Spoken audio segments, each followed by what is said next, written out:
You know, I joined P&B when I was 24. So it's pretty young and fresh. I think I didn't do much to take care of my body back then, but as I've gotten older, I do a lot of work outside the studio to keep my body healthy.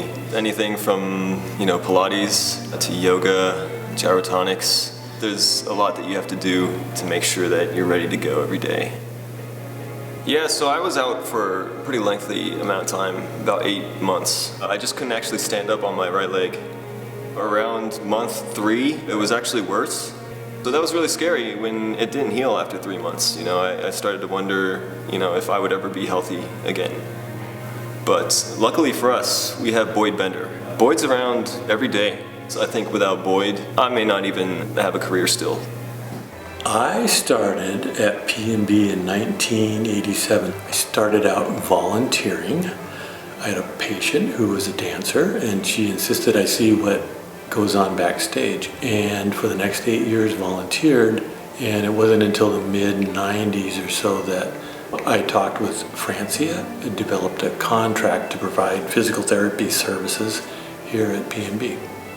I think P&B is one of the most progressive companies that I've been associated with in terms of providing on-site physical therapy, on-site massage, and we have access to all kinds of workout equipment. We have a talented group of Pilates instructors. P&B is far ahead of most companies. Yeah, so being out for 8 months, I missed out on a whole season, basically. It was really hard to sit on the sidelines and watch it all kind of go past you. But having said that, I'm glad that I went through this process because I think it's made me a better dancer. I feel that I'll make up this lost time at the end of my career because I'm working better, I'm dancing healthier, and it was a good learning process. The people that work here as professional dancers are highly trained athletes. It's probably harder to become a professional dancer in a company in the United States than it is to become a professional football player or basketball player. The odds of you getting to this level are really, really low. And these dancers have done it. And sometimes they don't realize how special they are. In 2007, my husband Seth Orza and I joined P&B and moved to Seattle from New York City together. And then in May of 2013, our daughter Lola was born. Historically, I think it's been very uncommon for women to have babies during their career. So when it came time for Seth and I to start a family, I think I emailed Doug and said, can Seth and I have a meeting with Peter? And he was very happy for us. Being a father of 3 children himself, he knew very well what was in store for us.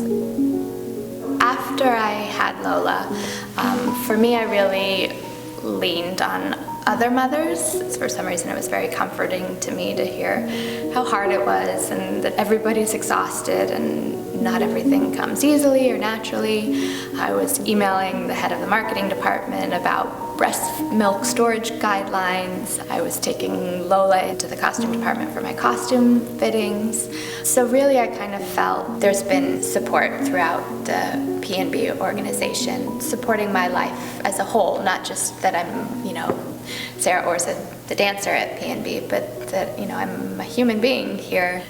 There's kind of a pervasive idea throughout ballet that you do have to let it take over your life to be truly a great artist. But I think there's something to being a well-rounded person as a whole. So I don't know that having Lola has made me literally a better dancer. I like to think she's made me a better human.